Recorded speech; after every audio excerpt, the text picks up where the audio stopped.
یو وظیفه ده لخیم زما عزتمندو ځان سره یاد وساتئ کلم در باندې حالات راله د دې ویډیو په کتو باندې به الله پاک ستاسو د ټولې مسلې هغه به الله ختم کړي او ستاسو زندګي به ورسره الله بدله کړي په دې ویډیو کې چې مولانا صاحب د هر قسم مشکل دپاره کومه وظیفه ښودلې ده دا ویډیو پوره وګورئ او د ثواب په نیت باندې د خپلو ملګرو سره ډېره زیاته مخکې شیر کړئ دا ویډیو وګورئ او یو کار داسې چې ته وایې چې دا کار زما مقدمه ده قرض دی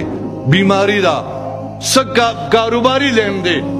ډیره د کمال چې کوم نو ویډیو ده او ډیره د کمال وظیفه ده او ډیره طاقتور او مجربه وظیفه ده مسله کې چې کله ته په یو مسله کې وین خطې نو یو دیر ځل دا الفاظ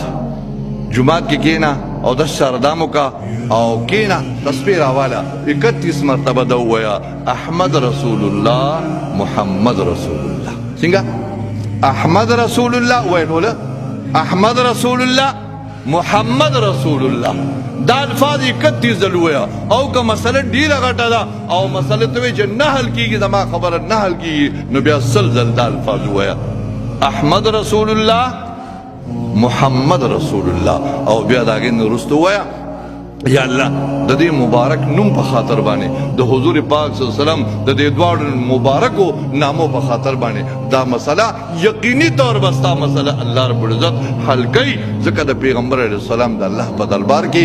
لوی مقام دی او تا د حضور علیه السلام د مبارک نمونه الله ته وسیله کړه د الفاظ ځان سره یاد کړئ احمد رسول الله محمد رسول الله دا 31 ځل وایي یو دیر ځل او یا چې کوم دی که مسله ګرانې سختۍ نو بیا سل ځلې وایي الله یې د ټولو مشکلات آسان کړي